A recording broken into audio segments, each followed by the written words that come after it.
Assalamualaikum sahabat semuanya. Semoga kita senantiasa diberi kesehatan dan kelancaran rizkinya. Amin ya Rabbal Alamin. Mantra pengusir roh jahat. Entah karena apa, mungkin karena Baginda Raja bermimpi buruk. Hingga pada pagi harinya, Baginda Raja merasa khawatir karena mendengar dari mimpinya bahwa roh-roh jahat akan datang mengganggu pada tanggal 1 Muharram. Tanpa pikir panjang, Baginda Raja langsung memanggil Abu Nawas dan memintanya untuk menuliskan mantra yang bisa mengusir roh-roh jahat tersebut. Abu Nawas, aku butuh bantuanmu. Tanggal 1 Muharram nanti, istana ini akan diganggu oleh roh-roh jahat.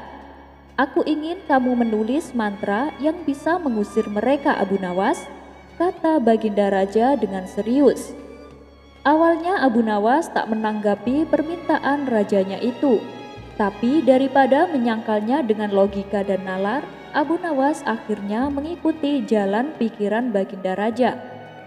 Dengan kecerdikannya, ia tersenyum dan kemudian menjawab, "Baiklah Paduka, saya akan menulis mantra tersebut.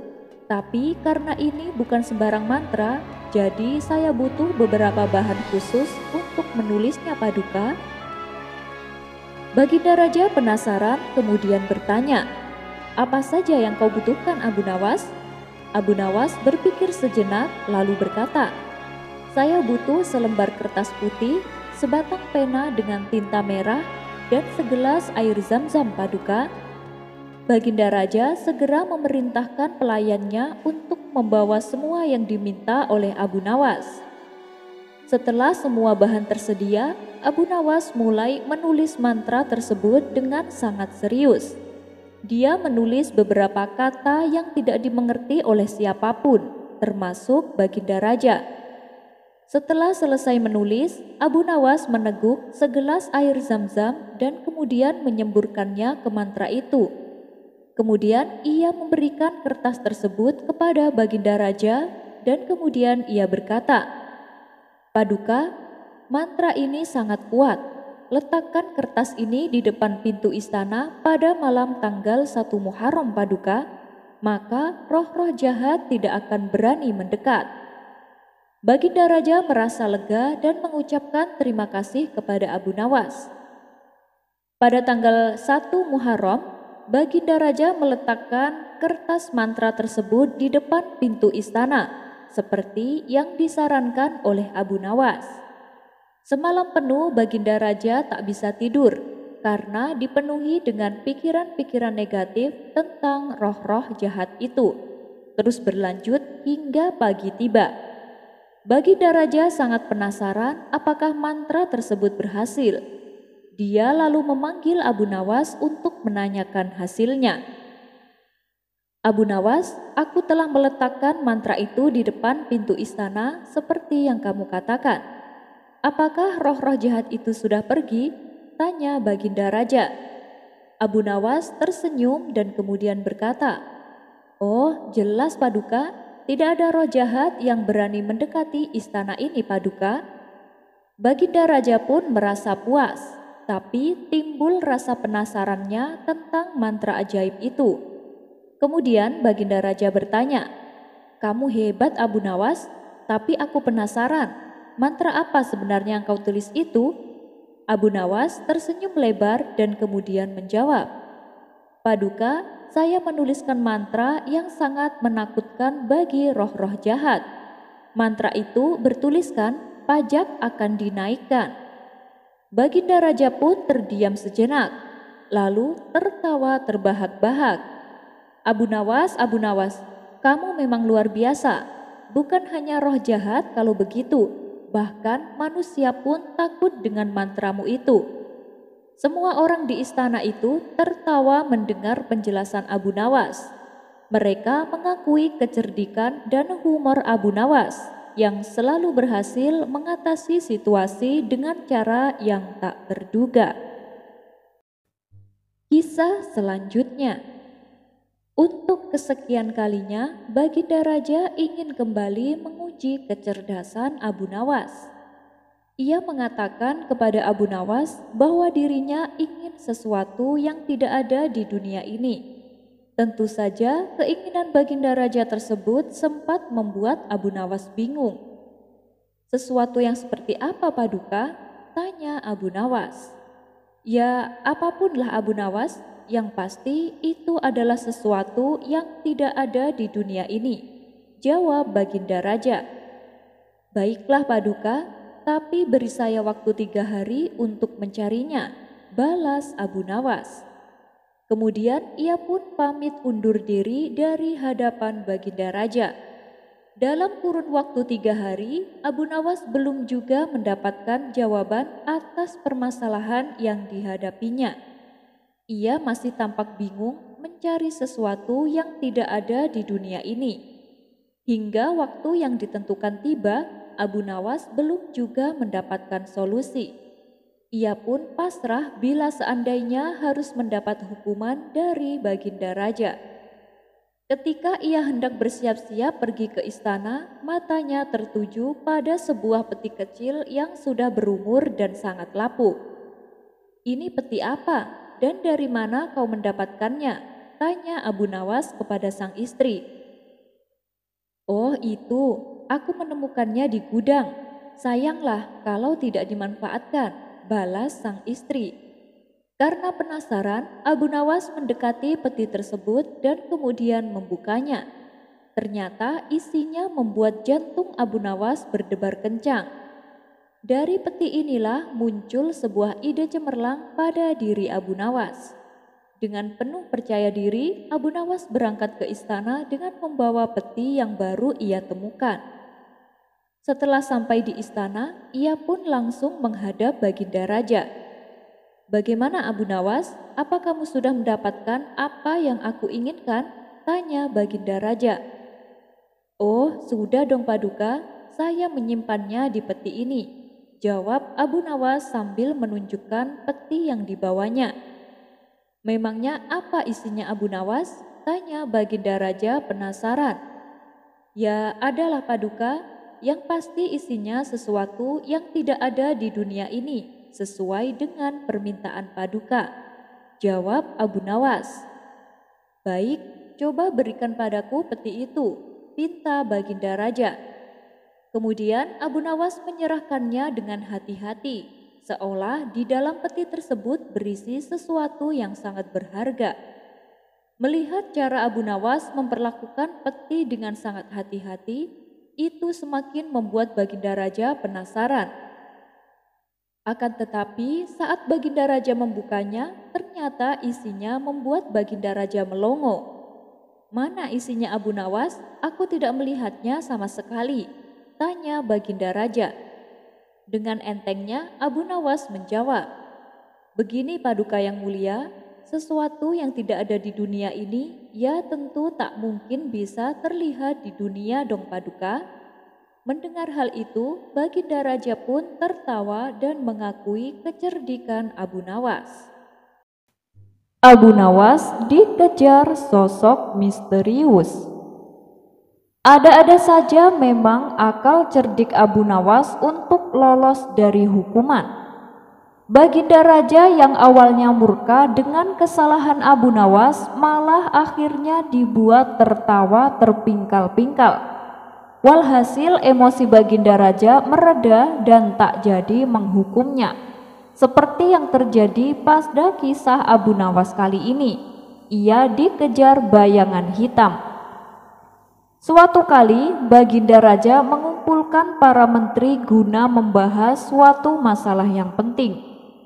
Abu Nawas yang dianggap sering memberikan solusi juga turut diundang dalam perkumpulan tersebut. Setelah selesai membahas berbagai permasalahan, Baginda Raja kemudian berkata, "Besok sesuai keputusan rapat, kalian semua harus datang tepat waktu. Kalau di antara kalian ada yang terlambat, aku tak segan-segan menghukumnya," ancam Baginda Raja.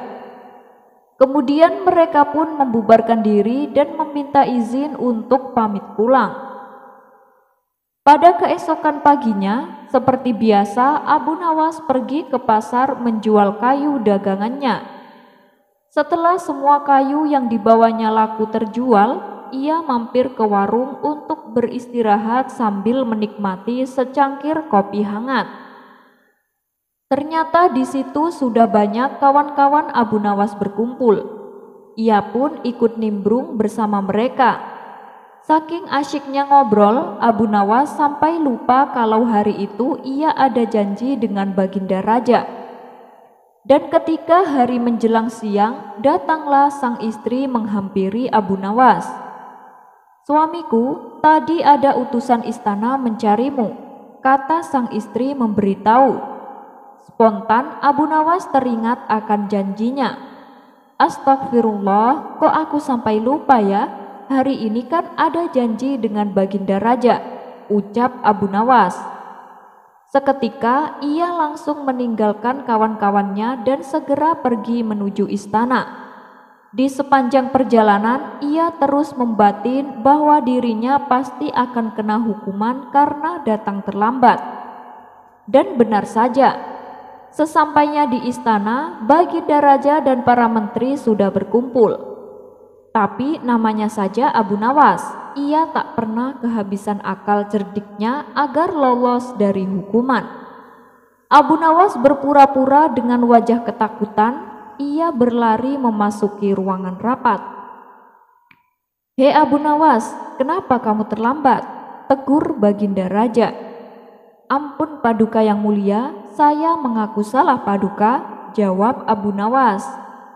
"Seperti yang kemarin sudah aku katakan, siapa saja yang terlambat akan menerima hukuman," tegas Baginda Raja.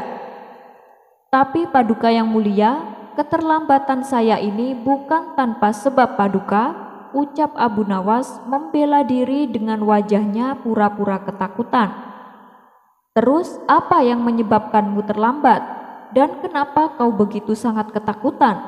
tanya Baginda Raja. "Jadi begini Paduka, sewaktu dalam perjalanan ke istana, saya terus dibuntuti bayangan hitam Paduka. Saya sudah mencoba menghindar, tapi bayangan hitam itu selalu mengikuti saya. Itulah yang menyebabkan saya ketakutan, hingga saya terlambat datang ke istana Paduka," ujar Abu Nawas beralasan. Mendengar hal itu, Baginda Raja dan para menterinya terkejut. "Siapa bayangan hitam itu Abu Nawas?" tanya salah satu menteri penasaran. "Saya sendiri juga nggak tahu Tuan Menteri," jawab Abu Nawas. "Siang bolong begini di tengah teriknya sinar matahari, nggak mungkin ada setan. Kamu jangan mengada-ngada Abu Nawas," ucap Baginda Raja. "Kalau Paduka nggak percaya, saya bisa membuktikannya Paduka," balas Abu Nawas. Karena penasaran, Baginda Raja dan para menteri meminta Abu Nawas untuk menunjukkan bayangan hitam yang dimaksud. Abu Nawas lalu mengajak mereka keluar. Kemudian Abu Nawas berjalan di bawah teriknya sinar matahari. "Lihatlah bayangan hitam ini Paduka, dia selalu saja mengikuti saya kemanapun saya menghindar," teriak Abu Nawas sambil terus berlari ke sana kemari, mencoba menghindari bayangan hitam. Melihat tingkah konyol Abu Nawas ini, Baginda Raja dan para menteri istana spontan tertawa terpingkal-pingkal.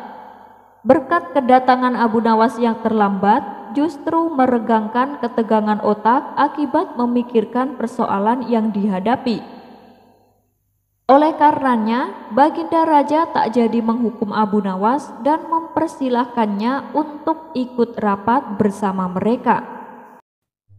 Abu Nawas mendadak paling sakti. Suatu hari, Abu Nawas yang dikenal nyeleneh dan suka berbuat konyol diajak berbincang-bincang Baginda Raja di aula kerajaan. "Hei Abu Nawas, beberapa bulan belakangan ini aku heran dengan penampilanmu," kata Baginda Raja heran. "Kenapa Paduka? Saya merasa tidak ada yang berubah dengan penampilan saya," balas Abu Nawas. Coba kau amati, sekarang kau lebih sering membawa tongkat, padahal kan usiamu belum terlalu tua, ujar Baginda Raja. Oh, soal itu. Dengan tongkat ini saya bisa membuat orang lupa dengan dirinya sendiri, tutur Abu Nawas. Masa sih? Coba kau buktikan, pinta Baginda Raja. Abu Nawas pun mengambil tongkatnya dan menunjuk ke arah salah satu petugas istana. Berapa umurmu? Tanya Abu Nawas. Petugas itu pun bingung dan tidak tahu harus menjawab apa. Mengingat yang bertanya adalah Abu Nawas, orang yang terkenal dengan tingkah konyolnya. Jawaban benar saja bisa jadi salah, apalagi menjawab salah. Akhirnya petugas istana tersebut memilih menjawab tidak tahu. Paduka lihat sendiri kan, dia bahkan tidak tahu umurnya sendiri, celetuk Abu Nawas. Sontak tingkah Abu Nawas ini membuat Baginda Raja tertawa terpingkal-pingkal. Kau luar biasa Abu Nawas, adakah kehebatanmu selain itu? Goda Baginda Raja. Abu Nawas lalu membalas, mungkin bagi sebagian orang ketika jatuh sakit dia akan menjadi lemah tak berdaya. Seluruh tubuhnya menjadi demam dan menggigil. Tapi kalau saya yang jatuh sakit justru membuat rumah saya aman dari aksi pencurian. Pencuri tidak akan berani masuk. Baginda Raja pun heran mendengarnya. Kenapa bisa begitu Abu Nawas? Apakah dengan kamu sakit, kekuatanmu malah jadi bertambah? Tanya Baginda Raja. Bukan yang mulia, tapi karena sepanjang malam saya batuk terus-menerus. Sehingga bila ada pencuri yang hendak masuk ke rumah, dia pasti tidak akan berani. Dia akan mengira kalau si penghuni rumah sudah siap sedia untuk menanti kedatangan si pencuri, jawab Abu Nawas. Untuk kedua kalinya, Baginda Raja dibuatnya tertawa terbahak-bahak. Ia pun memberikan hadiah kepada Abu Nawas karena telah menghibur dirinya. Kisah selanjutnya. Konon ada 4 orang darwis bertemu dan bersepakat untuk mencari benda pusaka, di mana benda itu nantinya akan dipergunakan untuk kemanusiaan. Keempat darwis itu telah mempelajari segala ilmu dan percaya bahwa dengan bekerja sama mereka bisa mengabdi dengan lebih. Mereka pun saling berjanji untuk berjumpa kembali setelah 30 tahun.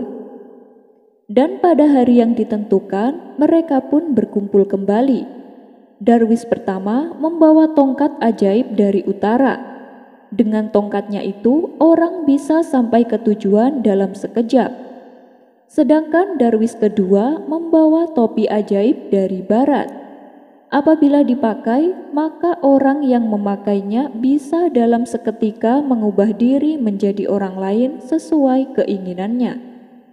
Adapun darwis ketiga dari pengembaraannya dan pencariannya di Timur Tengah, ia membawa cermin ajaib.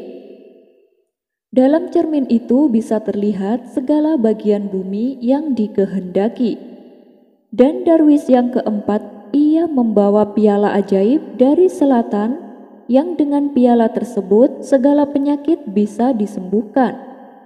Kemudian keempat darwis itu menggunakan cermin ajaibnya untuk mencari sumber air kehidupan.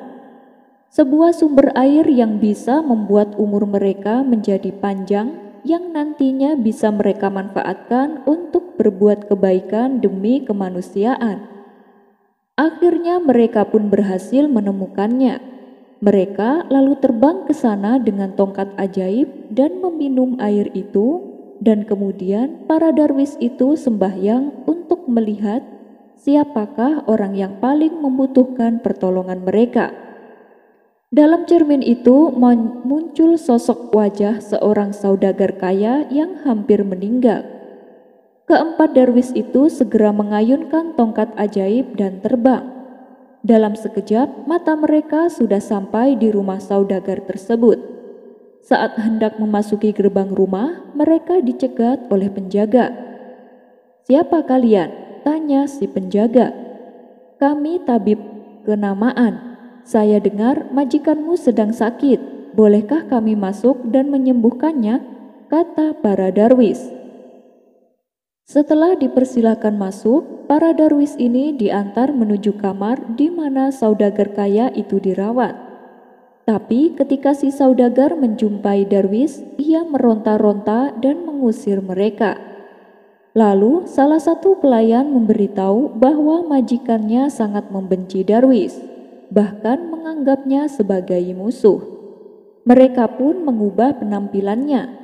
Jubah-jubahnya ditanggalkan dan menggantinya dengan baju biasa. Barulah si saudagar mau menerimanya.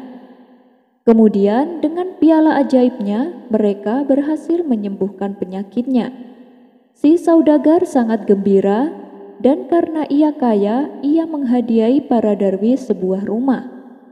Mereka pun tinggal di rumah itu dan setiap hari mereka pergi ke tempat-tempat yang berbeda mempergunakan perlengkapan ajaibnya masing-masing untuk kebaikan umat manusia. Pada suatu hari, sang raja mendengar perihal keempat darwis sakti yang bisa menyembuhkan segala macam penyakit. Maka diutuslah beberapa prajurit istana untuk darwis yang membawa piala ajaib.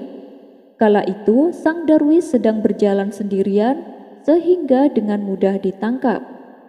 Setelah dibawa ke istana, darwis itu diantar menuju kamar permaisuri di mana sang permaisuri tengah berbaring lemas karena mengidap penyakit. "Wahai darwis, sembuhkanlah istriku," perintah sang raja. Sang darwis lalu memberikan obat melalui piala ajaibnya. Akan tetapi usahanya kali ini gagal. Sang permaisuri masih saja terbaring lemas. Melihat hal itu, sang raja menjadi murka dan menyuruh prajurit menyalip darwis pada tiang kayu. Darwis itu sudah meminta kesempatan kepada raja untuk berunding dengan kawan-kawannya. Tetapi sang raja sudah hilang kesabaran dan menganggapnya itu hanya siasat supaya bisa kabur. Sementara ketiga darwis lainnya baru menyadari bahwa salah satu kawannya telah hilang. Mereka lalu mencari tahu keberadaannya melalui cermin ajaib. Mengetahui kawannya dalam bahaya, mereka cepat-cepat terbang dengan tongkat ajaib. Mereka pun akhirnya berhasil menyelamatkannya tepat pada waktunya. Tetapi mereka tak dapat menolong permaisuri raja yang tengah menderita sakit sebab piala ajaibnya hilang entah kemana. Kemudian melalui cermin ajaib barulah diketahui bahwa piala ajaib tersebut telah dibuang oleh sang raja ke samudra yang paling dalam. Dan semenjak peristiwa sang permaisuri, keempat darwis tersebut memutuskan untuk menolong umat manusia secara diam-diam dan menampilkan kesan bahwa pertolongannya dengan benda ajaib seolah-olah menggunakan ramuan alami. Abu Nawas mengerjai si buta. Seperti kebiasaan yang sudah-sudah, Abu Nawas bersama beberapa orang temannya nongkrong sambil bercerita. Setelah selesai sholat maghrib berjamaah, mereka bercerita tentang masalah keagamaan. Kebetulan mereka menyinggung suatu masalah yang mengatakan bahwa orang buta itu tidak berdosa, karena pintu masuknya dosa tertutup baginya. Alasannya sebab mata inilah yang selalu melihat ke sana kemari, sehingga menjadi sumber orang melakukan dosa. Akan tetapi Abu Nawas tidak menyetujui pendapat tersebut dan berniat akan membuktikannya. Keesokan harinya, Abu Nawas berjalan-jalan dengan maksud untuk bertemu dengan orang buta. Dia mau membuktikan pendapatnya bahwa orang buta juga bisa berbuat dosa. Ia pun menyiapkan sebuah kantong dan mengisinya dengan uang.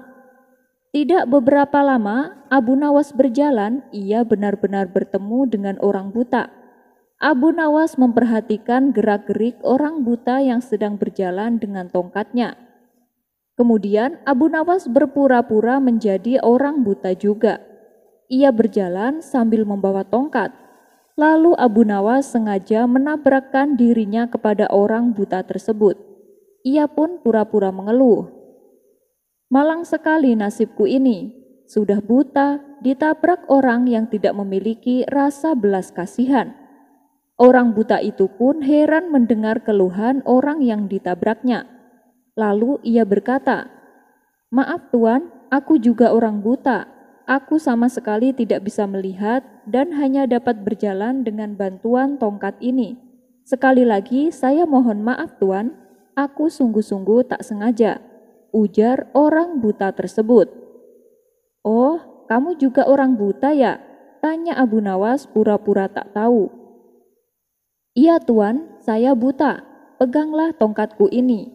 Orang buta kan harus memakai tongkat untuk berjalan," balas orang buta itu. Maka disuruhlah Abu Nawas untuk memegang tongkatnya, begitu pula sebaliknya. Si buta juga meraba tongkat Abu Nawas untuk membuktikan bahwa orang yang ditabraknya adalah benar-benar orang yang buta. Abu Nawas kemudian berkata, "Kalau begitu berarti kita senasib saudaraku. Gimana kalau kita mencari rezekinya bersama-sama?" Orang buta itu pun menyetujui ajakan Abu Nawas. Lalu mereka berjalan beriringan. Orang buta itu yakin bahwa orang yang ditabraknya itu juga buta yang senasib dengan dirinya. Keduanya pun saling memaafkan dan terus berjalan bersama-sama untuk mencari rezeki. Di tengah perjalanan, Abu Nawas berpura-pura mau kencing dan meminta tolong kepada si buta itu agar memegangkan dulu kantongnya yang penuh berisi uang. Sementara Abu Nawas berpura-pura kencing, ia terus memperhatikan tingkah laku si buta. Tampaklah si buta itu sedang meraba-raba kantong yang dititipkan Abu Nawas, hingga terbersitlah niat jahat di hatinya. "Wah, kantong ini banyak sekali uangnya. Lebih baik aku mengambilnya lalu pergi. Lagian dia juga gak bakal bisa mencariku," pikir si buta sambil tersenyum. Ia lalu pergi meninggalkan Abu Nawas dan mencari tempat persembunyian agar Abu Nawas tak dapat menemukannya. Sementara Abu Nawas yang sedari tadi memperhatikannya berpura-pura mencari si buta dan meminta pertolongan kepada Tuhan. "Ya Allah, malang benar nasibku ini. Tadi ditabrak orang, sekarang uangku juga dibawa lari. Sial benar nasibku ini ya Allah. Semoga orang yang mengambil uangku terkena lemparan batu ini biar dia tahu rasa."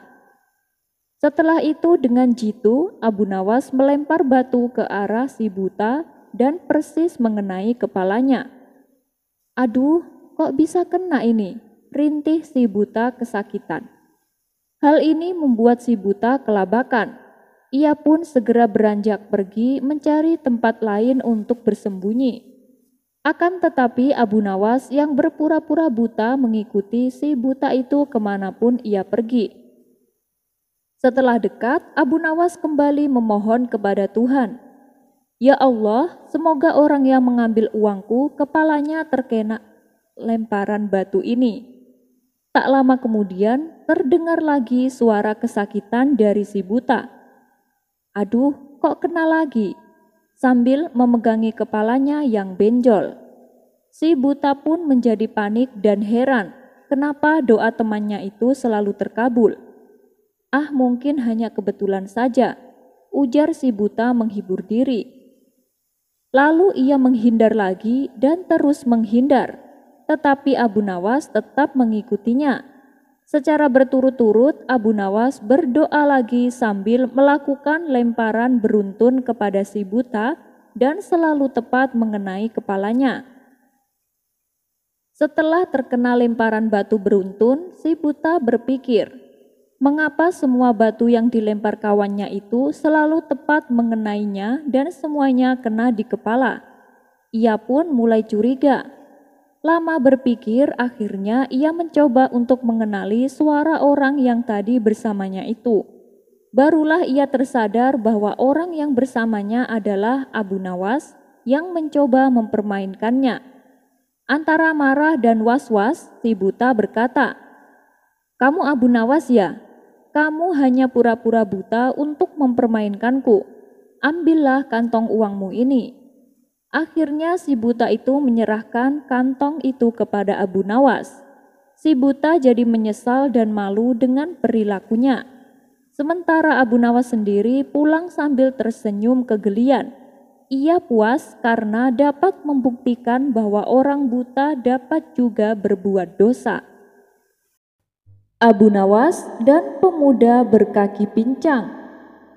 Pada suatu hari, Abu Nawas kedatangan tamu seorang putri saudagar kaya.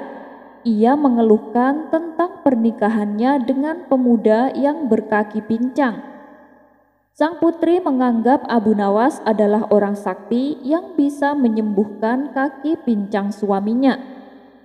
"Tolonglah Tuan Abu, aku malu dengan kondisi suamiku," kata sang putri. "Selain kondisi pincang, apalagi yang membuatmu tidak suka dengan suamimu? Apakah dia suka marah-marah?" tanya Abu Nawas. "Tidak Tuan Abu, tutur katanya selalu santun dan ramah," jawab sang putri. "Lalu apakah dia seseorang yang gemar maksiat?" tanya Abu Nawas kembali. "Itu juga tidak Tuan Abu, dia justru seorang pemuda yang alim. Setiap malam dia tidak pernah ketinggalan sholat tahajud," jawab sang putri. Sejenak Abu Nawas terdiam. Dalam hati ia berkata, sebenarnya suaminya adalah seorang yang soleh. Tapi hanya karena kakinya pincang, sang putri menjadi malu. Padahal pincangnya tersebut juga bukan bawaan dari lahir, melainkan karena terkena musibah. Jadi tidak akan mempengaruhi untuk anak keturunannya. Setelah terdiam cukup lama, akhirnya Abu Nawas menemukan solusi supaya sang putri menerima keadaan suaminya. "Wahai sang putri, perkawinan itu sudah ditentukan oleh Allah. Ketika bayi manusia akan dilahirkan, para malaikat di surga memanggil mereka satu persatu. Mereka sudah ditentukan untuk mempunyai pasangan. Itu sudah keputusan ilahi dan tidak seorang pun bisa mengubahnya. Dan ketika kamu akan lahir, para malaikat memberitahu aku bahwa kamu akan mempunyai kaki yang pincang. Tapi tiba-tiba ada bayi yang berteriak, 'Wahai malaikat, janganlah jadikan seorang putri dengan kaki yang pincang. Nanti dia akan menjadi sedih dan malu dalam hidupnya. Biarlah aku saja yang pincang.' Malaikat pun mengabulkan permintaannya. Tahukah kamu siapa bayi yang berteriak itu? Dia adalah suamimu," tutur Abu Nawas. Karena sang putri menganggap Abu Nawas adalah orang sakti, ia pun langsung percaya dengan cerita tersebut. Sejak saat itu, sang putri menerima keadaan suaminya tanpa ada perasaan malu sedikit pun. Bahkan rasa cinta dan kasih sayangnya semakin bertambah. Kisah selanjutnya adalah Abu Nawas dan arti sebuah waktu. Dikisahkan, Abu Nawas menangkap basah salah seorang muridnya yang sedang berjudi. Abu Nawas pun memarahinya habis-habisan. Sang murid kemudian menunjukkan sejumlah uang untuk membela diri. "Tapi uang yang aku pertaruhkan cuma sedikit, guru," jawab si murid. "Aku sama sekali tidak peduli dengan uang yang kau habiskan. Aku marah padamu karena kau membuang-buang waktu. Jika kamu membuang uang, maka kamu hanya kehilangan uang. Namun jika kamu membuang waktu, maka kamu akan kehilangan bagian terbesar dalam hidupmu," tutur Abu Nawas. Kisah selanjutnya dikisahkan, Tuan Hamid sedang mengadakan acara pesta atas pernikahan anak satu-satunya.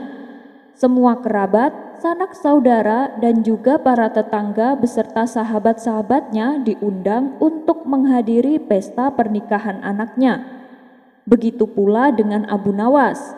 Ia diundang ke acara pesta tersebut dengan mengenakan jubah terbaiknya. Abu Nawas pun lalu berangkat menuju rumah Tuan Hamid. Kedatangan Abu Nawas mendapat sambutan yang sangat hangat. "Wahai sahabatku Abu Nawas, selamat datang di rumahku. Silakan masuk," sambut Tuan Hamid. "Terima kasih Hamid, semoga pernikahan anakmu diberkahi dan mendapat ridho dari Allah," balas Abu Nawas. "Amin, terima kasih Abu Nawas telah mendoakan anakku," timpal Tuan Hamid. Kemudian Tuan Hamid mempersilahkan Abu Nawas duduk di depan meja yang penuh hidangan.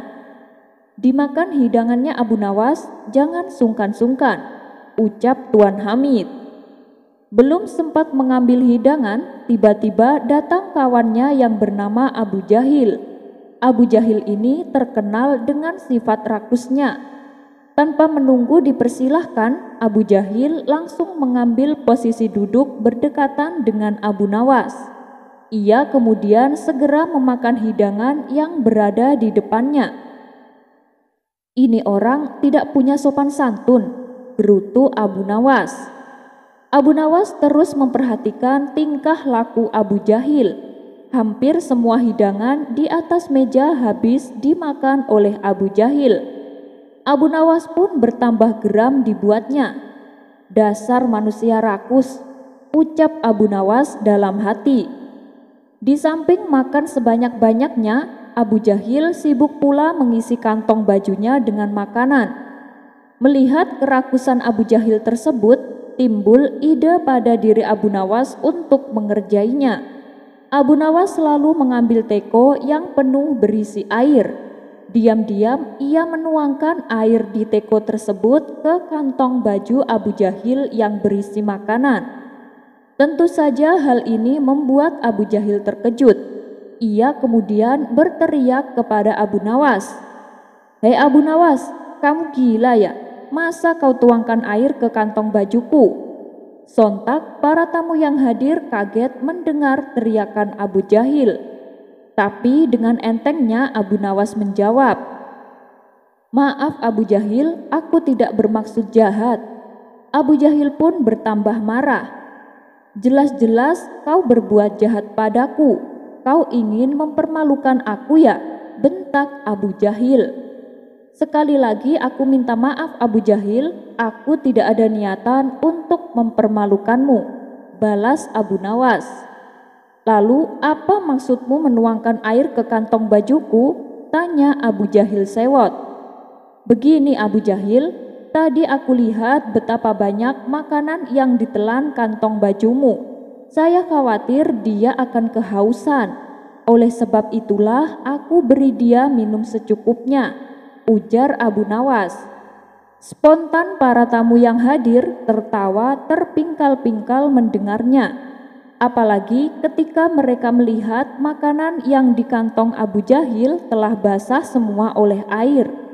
Abu Jahil yang tadinya marah mendadak berubah menjadi salah tingkah.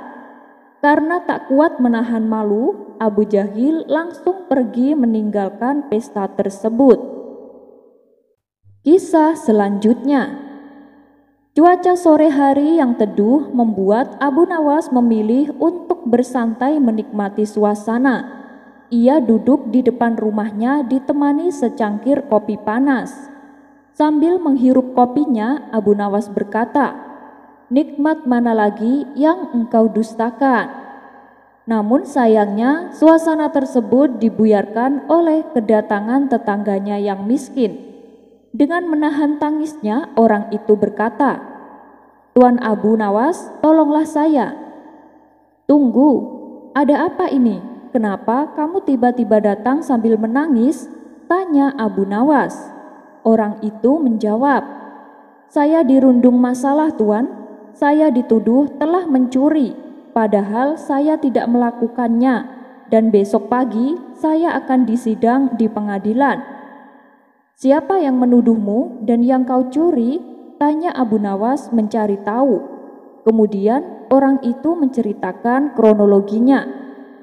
"Begini Tuan, tadi siang saya pergi ke pasar dan tanpa sengaja saya mencium bau masakan yang enak.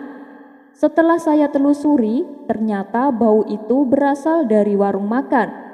Saya pun duduk di depan warung makan tersebut sambil menikmati bau masakannya.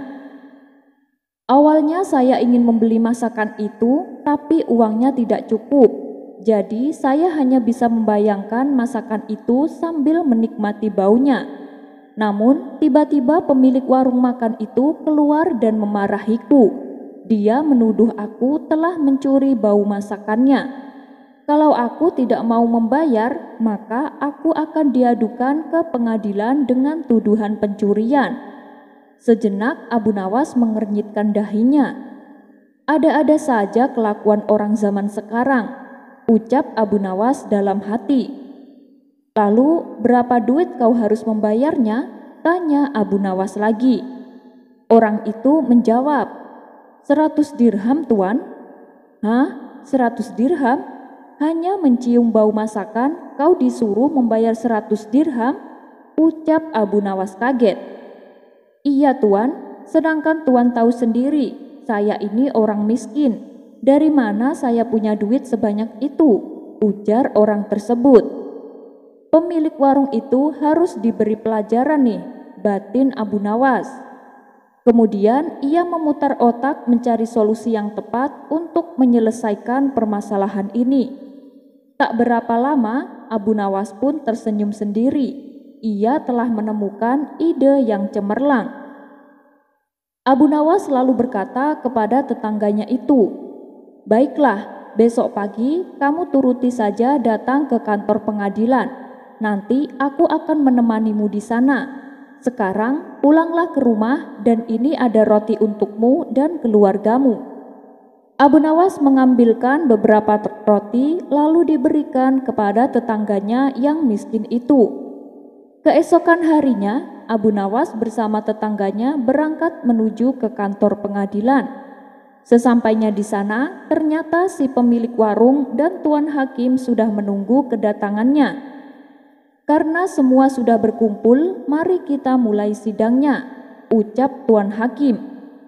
Si pemilik warung lalu mengadu kepada tuan hakim bahwa tetangganya Abu Nawas telah mencuri bau masakannya dan ia menuntut ganti rugi sebesar 100 dirham. Kalau tidak mau membayar, maka ia menuntut supaya dipenjara. "Baiklah, saya terima pengaduanmu," kata tuan hakim. "Lalu apa pembelaanmu?" tanya tuan hakim kepada tetangganya Abu Nawas. "Maaf tuan hakim, saya yang akan mewakili tetangga saya ini," tukas Abu Nawas. "Silahkan Abu Nawas, sekarang apa pembelaanmu?" tanya tuan hakim. "Saya bersedia membayar tuntutan uang sebesar 100 dirham, ucap Abu Nawas sambil memperlihatkan kantong yang berisi kepingan uang. Melihat hal itu, si pemilik warung merasa girang. Sebentar lagi ia akan mempunyai uang yang banyak, ujarnya dalam hati. Abu Nawas kembali berkata, "Tapi sebelumnya saya ingin memperlihatkan uang ini kepada tuan hakim, supaya tuan hakim benar-benar yakin kalau uang di dalam kantong ini berjumlah 100 dirham. Setelah tuan hakim menghitung uangnya, ia pun mengembalikannya lagi kepada Abu Nawas. "Iya benar, uang itu berjumlah 100 dirham, kata tuan hakim. Kemudian Abu Nawas menggoyang-goyangkan kantong uangnya hingga terdengar suara gemerincing kepingan uang tersebut. "Sini Abu Nawas, berikan uangnya padaku," pinta si pemilik warung. "Kan tadi sudah aku bayar, kenapa kamu meminta uang ini?" ujar Abu Nawas. "Apa maksudmu? Sepeser pun aku belum menerima uangnya," kata si pemilik warung. Kemudian tuan hakim pun menengahi. "Maksudnya bagaimana Abu Nawas? Saya masih belum mengerti," ucap tuan hakim. Abu Nawas lalu menjelaskan, "Tetanggaku ini kan telah mencuri baunya saja, bukan masakannya. Oleh karena itu, saya juga membayarnya pakai suara duitnya, bukan duitnya." Mendengar itu, tuan hakim pun manggut-manggut membenarkan Abu Nawas. "Baiklah, dengan ini maka kasus telah selesai dan ditutup," kata tuan hakim. Pemilik warung tersebut pun merasa kecewa karena tidak jadi mendapat uang. Sementara tetangga Abu Nawas yang miskin itu lolos dari hukuman berkat bantuan Abu Nawas.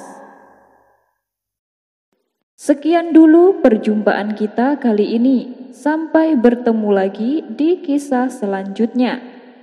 Terima kasih yang sudah subscribe dan setia menonton channel ini. Wassalamualaikum warahmatullahi wabarakatuh.